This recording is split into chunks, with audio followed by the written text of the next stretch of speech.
Ωραία, βγάλαμε μία τσιπούρα. Τι άλλο βγάλαμε? Μήπως. Έλενα. Πρόσφυγη πατάς. Κοίτα με λίγο από εκεί θα πηγαίνει.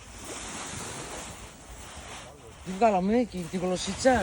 Μία γλωσσίτσα βγάλαμε πολύ Και ωραία. πού είναι η άλλη τσιπουρίτσα? Και άλλη τσιπουρίτσα. Γλωσσίτσα είναι εκεί. Θα φάμε αύριο, Αυτή δεν είναι παιδιά. γλωσσίτσα όμως, αυτή λέγεται ζακέτα.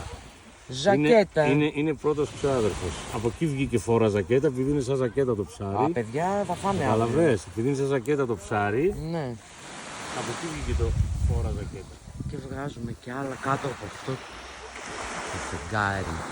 Βγάλαμε ψάρι με φεγγάρι. Ωραία, βγάλαμε μία τσιπούρα. Τι άλλο βγάλαμε? Μήπως. Έλενα. Πρόσφυγη πατάς. Κοίτα με λίγο από εκεί θα πηγαίνει. Τι βγάλαμε και τη γλωσσίτσα. Μία γλωσσίτσα βγάλαμε πολύ Και ωραία. πού είναι η άλλη τσιπουρίτσα? Και άλλη τσιπουρίτσα.